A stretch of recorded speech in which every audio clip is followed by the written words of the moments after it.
Oke, penampilan pertama, Sekegong Kebiar Wanita, Tunjung Mekar, Desa Adat Besangkangin, Kelurahan Semarapura Kajen, Kecamatan Klungkung, sebagai Duta Kabupaten Klungkung akan mempersembahkan tabu telu kreasi dengan judul Petinggar. Petinggar berarti jelas atau terang. Pada zaman dahulu, ketika kerajaan Gel-Gel diserang oleh musuh atas bantuan para kerabat kerajaan di Bali, akhirnya kerajaan bisa dikuasai kembali, dan ide dalam Watu Renggong berinisiatif untuk memindahkan kerajaan ke tempat yang lebih aman. Karena kerajaan Gel-Gel sudah dianggap letah atau kotor dan harus dipindahkan, maka dari itulah ide dalam Watu Renggong nodie atau melihat dari tempat ketinggian untuk memantau guna akan menentukan tata letak istana yang baru. Dengan kekusyukan jenana beliau, maka muncullah sebuah cahaya yang terang dan jelas. Seketika ide dalam berinisiatif untuk menjadikan tempat tersebut sebagai letak kerajaan yang baru, yang sampai saat ini disebut Kerajaan Semarajaya, yang sekarang dikenal dengan Kota Klungkung. Beranalogi dari cerita tersebut, penata mencoba menuangkan ide tersebut ke dalam tabuh Telu Lelambatan yang masih berpijak pada pola tradisi, di mana permainan pola melodi, ritme, dan dinamika yang sederhana dan ringan ini mampu menerangi ke semua arah tujuan tanpa mengurangi maksud dari tujuan tersebut yang sama seperti Gemah Ripah Lojinawi. Dengan penata karawitan Komang Pande Ariwibawa, pembina karawitan Iketut Astike, Iwayan Rumong, Iwayan Rampung. Hadirin, inilah tabuh telu kreasi oleh Sekegong Kebiar Wanita Tunjung Mekar, Duta Kabupaten Klungkung. Selamat menyaksikan.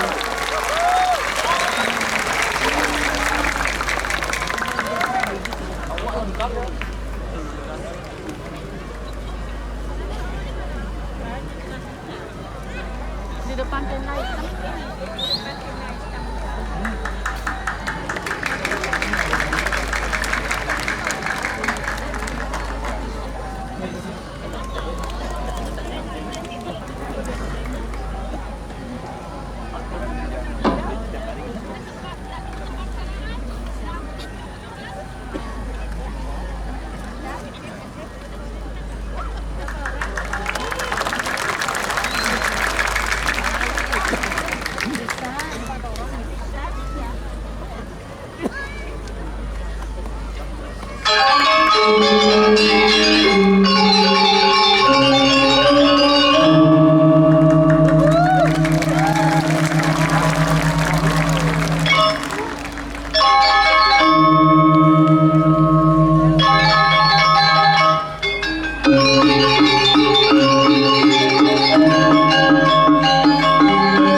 Sebelum kita beralih pada penampilan Duta Kabupaten Klungkung, izinkan kami menyapa dan berbahagia sekali telah hadir di tengah-tengah kami yang terhormat Gubernur Bali, Bapak Wayan Koster, dan para Kepala OPD Provinsi Bali. Selamat malam Bapak. Hadirin penonton yang berbahagia, beranjak pada penampilan selanjutnya, Sekegong Kebiar Wanita Duta Kabupaten Klungkung oleh Sekegong Tunjung Mekar, Desa Adat Besangkangin, Kecamatan Klungkung. Duta Kabupaten Klungkung akan menampilkan tari kreasi dengan judul Somya Semana. Berawal dari kesalahpahaman yang Putranjaya dan Dewi Danu dikarenakan hewan peliharaan yang Putranjaya memasuki wilayah dan memakan tumbuhan yang dimiliki oleh Dewi Danu. Dewi Danu pun murka. Akhirnya perang pun tak terhentikan. Akibat dari peperangan tersebut, banyak yang menjadi korban. Begitu juga hewan-hewan peliharaan yang Putranjaya banyak mengalami kematian. Oleh karena itu menjadi sebab bau busuk yang sangat menyengat di wilayah tersebut. Akhirnya Dewi Danu dan Yang Putranjaya membuang semua bangkai tersebut ke lautan. Akibat daripada itu, murkalah dewa penguasa laut, yaitu Dewa Baruna, yang merasa terusik karena semua bangkai dan kotoran yang selalu dibuang ke lautan. Akhirnya Dewa Baruna menghidupkan kembali semua hewan yang dibuang ke lautan. Tersebut menjadi tikus, ulat bulu, dan hama lainnya yang kembali menyerang ke daratan, membuat hama penyakit untuk hewan dan tumbuh-tumbuhan. Oleh karena itu, situasi kehidupan manusia dan lingkungannya menjadi sangat buruk dan mencekam. Kemudian datanglah Yang Putranjaya dan Dewi Danu untuk memohon ampun atas segala perbuatannya, agar keadaan bisa kembali seperti sedia kala. Dengan kerendahan hati, Dewa Baruna akhirnya diampunilah Yang Putranjaya dan Dewi Danu. Dewa Baruna memberikan bisangan. Cara yang bisa menghalu dan menetralisir semua wabah tersebut adalah dilaksanakannya upacara Nangluk Merani, sehingga keadaan akan bisa kembali damai, terhindar dari hama dan penyakit. Akan tetapi jika saat nanti manusia masih tetap melakukan hal yang sama, hama dan penyakit itu akan kembali datang menyerang kehidupan manusia. Karya ini digarap pada tahun 2017 dan dipentaskan dalam ajang Parade Gong Kebiar Dewasa Duta Kabupaten Klungkung pada Pesta Kesenian Bali tahun 2017. Dengan penata tari Walanyu, penata iringan Komang Pande Aribawa, pembina karawitan Iketut Astike, Iwayan Rumun, Iwayan Rangkung, kostum dan properti WL Rangsung Busana dan Damu Urip Kamasan, karya Sekuni, seniman Klungkung Berani. Hadirin, inilah tari kreasi Somya Semana Duta Kabupaten Klungkung.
Selanjutnya kita akan alihkan pandangan kita kembali pada Sekegong Kebiar Wanita Tunjung Mekar, Desa Adat Besangkangin, Kecamatan Klungkung, Duta, Kabupaten Klungkung, yang akan menampilkan Sandya Gita dengan judul Urap Sari. Keberagaman dalam kehidupan adalah sebuah kompleksitas yang nyata. Namun keberagaman seringkali menjadi sebuah batas manusia untuk saling memahami. Seringkali juga kita terjebak dalam upaya penyeragaman yang justru memudarkan keberagaman, di mana sesungguhnya adalah kompleksitas yang bineka untuk menjaga keseimbangan kehidupan. Di Bali, seni budaya menjadi salah satu bukti nyata bagaimana keberagaman rasa manusia tersebut. Semarapura menjadi salah satu daerah yang kaya akan keberagaman seni budaya yang merupakan buah pikir dari setiap manusia tersebut. Bumi Serombotan menjadi julukan untuk keberagaman rasa yang ada di Semarapura. Keberagaman bukan tentang baik atau buruk, namun keberagaman justru adalah bagaimana kita tetap menjaga kebersatuan kita dalam kebinekaan yang kompleks dan hakiki. Urap Sari dianalogikakan sebagai simbol keberagaman sari-sari kehidupan masyarakat Semarapura yang tercermin lewat seni budaya, berpadu maurap-urapan dalam satu wadah, sehingga menjadi sebuah refleksi bagaimana komposer dan koreografer menciptakan sebuah karya lantunan nyanyian dengan paduan ragam gerak yang mengajak semua umat manusia, terkhusus masyarakat Semarapura, untuk tetap menjaga persatuan dalam keberagaman tanpa menghilangkan jati diri dari setiap insan yang memberikan kebinekaan rasa di dunia ini. Komposer Iputu Agus Darmajaya, koreografer Iketut Setiadi. Hadirin, inilah Sandya Gita Urap Sari oleh Sekegong Wanita Gita Tunjung Mekar, Duta Kabupaten Klungkung. Selamat menyaksikan.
terus